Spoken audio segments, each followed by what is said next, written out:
Hello, I'm Polly Wood, a company member with Novelties Theater, and today I'm chatting with Chaos Ex Machina about The Metamorphosis by Franz Kafka. She's a disabled performer here in the Seattle area, and she's a fantastic performer who I've had the pleasure to see a handful of times since I moved back here. Welcome, Chaos. Thank you so much for being here with us today. Thank you so much. Yeah. Okay, so I'm curious, why did you choose this book? So The Metamorphosis is a really interesting book, and it's been interpreted a lot of different ways.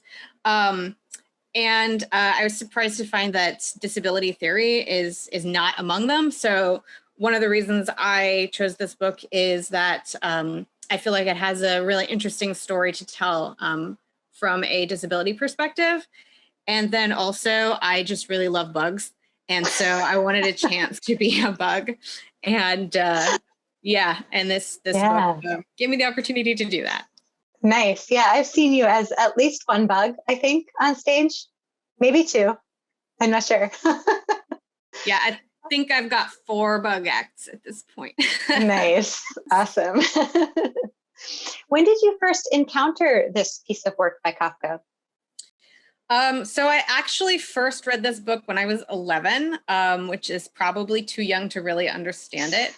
I was really into bugs at the time. I still am, obviously. And I was somewhat confused by it because, you know, in the book, he is for those who might not know, so the main character is transformed into some sort of unnamed horrible creature that is usually interpreted to be a cockroach or some other form of vermin. And I thought at the time, well, this is so cool. Why is everyone treating him horribly? Why this awesome thing that seems like, a cool miracle being categorized in the book as something that's a tragedy. And so I think that sort of shaped my view of it to this day. Obviously, I now have a somewhat different interpretation of the work, but there's still that's my kind of perspective on it. As famous first lines go, Kafka's Metamorphosis summarizes the story succinctly enough to become embedded in popular culture. Whether a person has read the story or not, almost everyone knows that one morning, as Gregor Samsa was waking up from anxious dreams, he discovered that in bed he had been changed into a monstrous, venomous bug. The meaning of Samsa's transformation has been the subject of scholarly debate since its publication in 1915. While Nabokov describes Kafka's writing style as black and white, with no poetic metaphors to distract from the dark richness of the fantasy, translator Susan Bernasky suggests that Kafka's writing is intentionally vague. In the original German, it isn't exactly clear what kind of bug Samsa turns into, nor is it clear how many rooms are in the house, how many legs the bug has, or what the names of most other characters are outside of their social position as mother, father, or sister. The blurriness of Kafka's language opens up the story to a number of interpretations from Freudian to feminist. A disability-centered reading of the text might be generated from Kafka's admission that the story came to me in my misery lying in bed, after which the writer was diagnosed with tuberculosis once the story had been published. How has your relationship with the book changed over time, or what lens or point of view are you reading it with? So I approach burlesque in general almost always from a disability perspective. And that's it's impossible to separate these two things for me, because burlesque is art you create with your body, and my body is impaired, my body is disabled, and so for me it's something that I always think about whenever I approach this art form. And so to me, this book really tells a story of a man who becomes disabled. He is, so in in the course of his transformation, he's no longer able to work. He's no longer able to interact with his family the way he's used to. He also doesn't eat food the way he normally does, the way he would as a human. And he's treated really poorly. So, and living in an ableist society that treats disabled people in like we're not human sometimes, even like we might be pests. There's a parallel between that and how Gregor is treated in the book. But I also think that there's one of the things that happens in the book is that he is, even though his body is different and even though his body is, it's horrible and his family is disgusted by him, he finds that he finds a lot of joy in his new body. He finds a lot of like amazement. So he's gets injured and his wound heals quickly, and he's just really amazed by that. He can now like walk up walls and on the ceiling upside down, and that's something that he finds really exciting. And so I think that oftentimes disability narratives are framed from an inherently able-bodied perspective that disability is always a tragedy. And it's hard sometimes when you have a disability that is that causes a lot of pain in your to not frame it that way. But there's also a lot of opportunity. And there's a lot more understanding of my body that I have that I didn't necessarily used to have before I became disabled. And so I think there's a lot of parallels to being able to find being able to have the world see you as, a horrible creature to take it in an extreme, and still being able to, appreciate a lot of the things about your body because it's yours. It's cool, Yeah. I'm curious if you discovered anything new about your relationship to this book or these. Did you discover anything new about your relationship to the book or yourself through creating a piece inspired by it? Yeah. So I think there was like I said, I was originally, when I read this book as a child, I was confused and it was sad. And rereading it, I think I found there's still some affection in the way the author approaches the character, even though he's horrible and his family treats him like he's horrible. And that really stood out to me and was something that I really appreciated. And like I said, this book has been interpreted a lot of different ways, and there are still some people who read it and study it and are like, I don't know what this book is supposed to be about. I don't know what it's supposed to mean, which is also something that I find really intriguing and alluring. Like, I would really love to be able to just spend like a year like reading this book and interpreting it in like all these different ways. Yeah. I was also struck especially in rereading it in the time in which we are exploring this, in a time of isolation, and I'm not exactly sure what my question is, but I think my question is, how has the experience of interpreting this text and creating this piece during the time of COVID influenced your creation of this piece or your understanding of it? I'm really glad you asked this question. It's a great question. I think so. One of the things that has been really annoying to the disability community at large throughout the pandemic is how it's really emphasized the structural inequities that we face.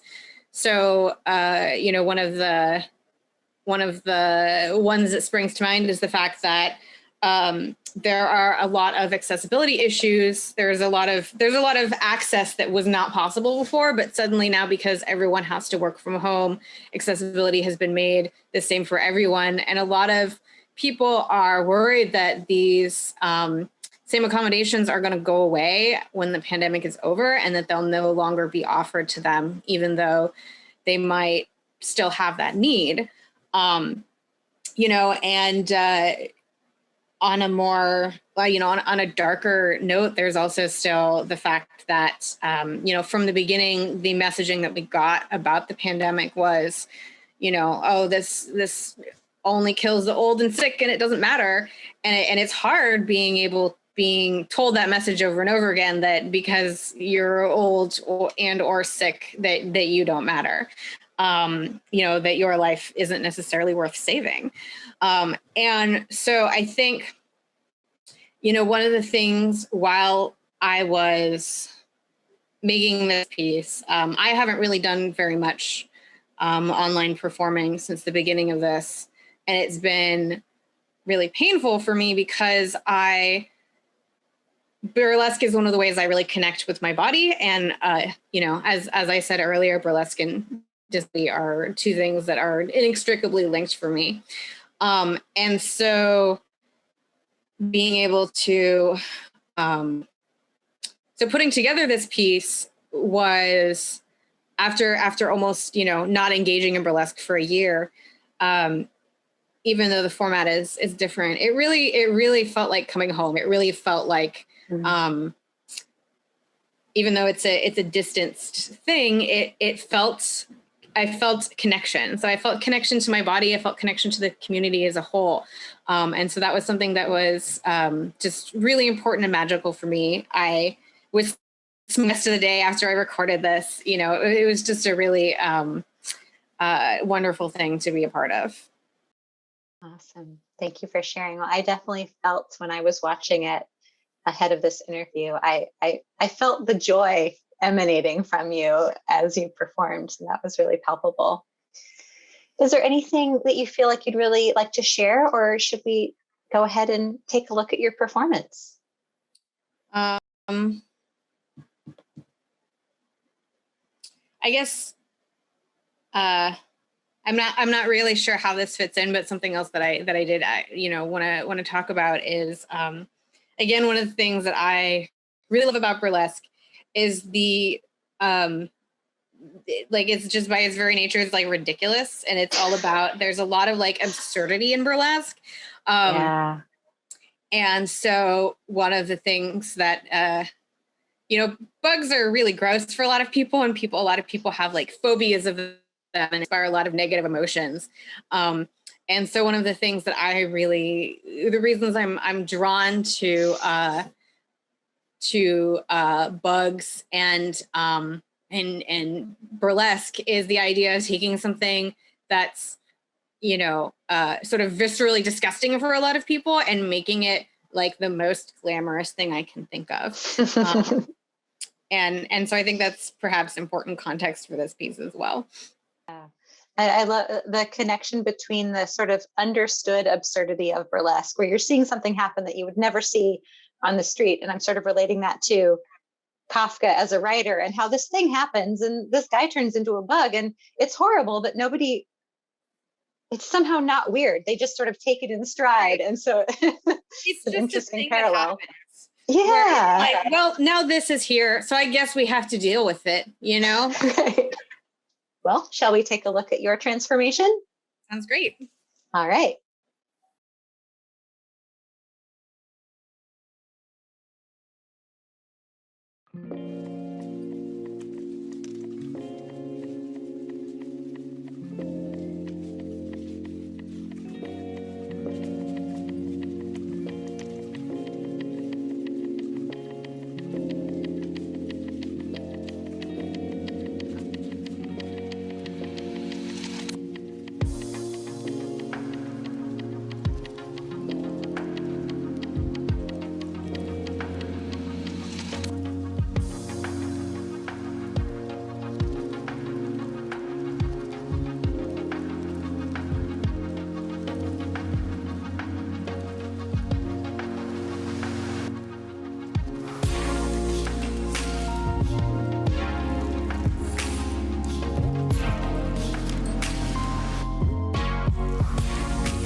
Oh, thank you so much for sharing that piece with us. That was really fun to watch. Something that I didn't want to mention until our audience had seen the piece, but when I was watching your piece, and then I reread the book, I could only see you in that picture that he cuts out of the woman with the boa. I pictured you in your pink gown, like with as the muff, and so that's the mental image I had when he was seeing that image. So I thought that was kind of fun. I'm so happy you saw that. Thank you. Was that intentional, or like the connection between, or did you have that, or was that sort of a thing that you thought maybe there was a? Not consciously intentional, but it's definitely when I was looking through the piece, that was like the image of that was something that like really stood out to me as like, oh, look, there's still a piece of glamour in his life. This is still something that like he's for. So yeah, maybe there's something that I was thinking about there as well. So in closing, and this is very relevant, and anyone who has read the book will probably like this. If you were to pair a food or drink with this text, what would that be and why? Yeah, so I think that I would have like a little cheese plate with only like fermented cheeses, and maybe something.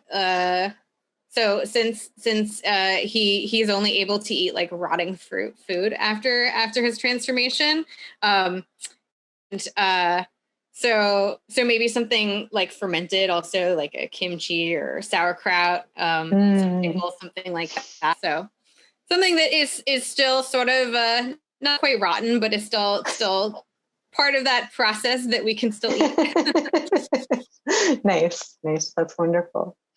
Well, thank you so much for being here with us as part of this series and sharing your interpretation of this text and your lens on the content and your experience as a disabled performer and connecting that to this text. I feel really honored that I got to interview you on this. Is there anything else you want to share, or shall we call it a day? Thanks for having me. I feel really honored that I get to be a part of this. And that I got to, interpret a book that I've had, funness for a really long time. So thank you very much. Well, thank you.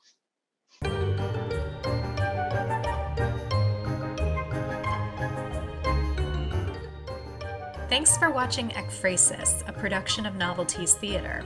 If you enjoyed this episode, we invite you to make a tax-deductible donation through the link in the video description. And don't forget to like and subscribe below so you don't miss our next episode on Neil Gaiman's Sandman with Dorian Bay.